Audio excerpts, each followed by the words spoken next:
Hey everyone, Dave Burns joining you along with Nate Ryan and NASCAR Hall of Famer Dale Jarrett, talking all things Pocono. And there were many conflicts. You had Bowman Hamlin, you had Reddick and Dillon, you had Priest and LaJoie, and of course the one that everyone's talking about, the one that was the most race-affecting event, was between Denny Hamlin and Kyle Larson. Dale Jarrett, let me start with you. You know the Pocono Raceway very well. You know that exit of turn 2. And we've seen this happen before with Denny. So what's your take on everything that went down? Well, I think Denny certainly proved that he has this move stand out really well for him the last couple of times there. You know, this is such a situation. We don't really think about Pocono as that, contact track because you're going at such a high rate of speed. But, I understand both drivers' frustration in the situation. Denny's not necessarily frustrated. I think he's just wondering, why is everybody talking about him, that he did anything wrong, when he's saying he never touched either of the drivers, Alex Bowman, or in this case, Kyle Larson, as they're battling for the lead on this restart. I understand his point. And, sometimes this is just racing. To put a blame and a fault here, one driver's going to say one thing. I understand Kyle Larson being upset. But, the door was kind of opened, as Denny said there. And, Larson might have made a slight mistake there. But I understand his frustration in that the way Denny handled the situation from there.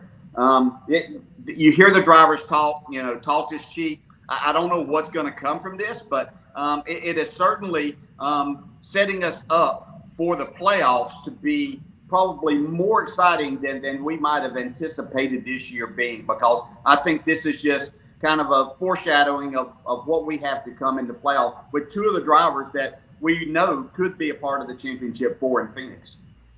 Yeah, and I think we're going to see more of this, DJ, when the opportunity presents itself. We'd already seen it this season and last season. I mean, essentially what Denny Hamlin did to Kyle Larson was, I thought, a carbon copy of what he did to Ross Chastain in Pocono last year. And to your point, I think that Denny's right and that Kyle Larson left the door open a little bit. I missed turn 1 a little bit on that lap where Denny Hamlin makes that pass and Larson ends up in the wall. So I think that we could see more of this in the future, especially with wins tied to playoff berths. And it's going to be something that we're all going to be watching throughout these final 10 races.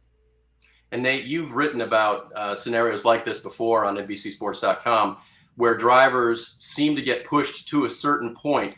Do you think Kyle Larson will be racing Denny, his friend, differently going forward?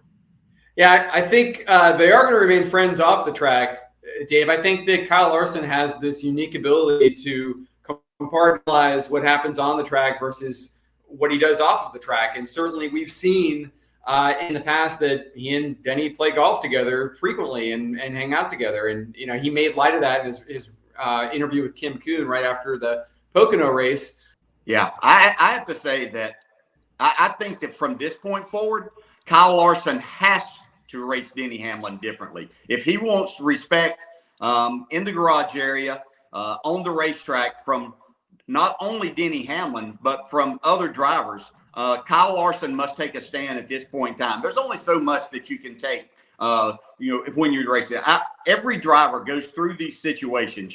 Many of us went through situations like this with Dale Earnhardt Sr. I went through it with Rusty Wallace and a couple of other drivers along the way. You're going to have these confrontations, but at some point in time, you just have to say, it's not necessarily a payback. It's just that, hey, we're racing on a different level now. You showed me how you're going to race me every single time we're having these battles at the front.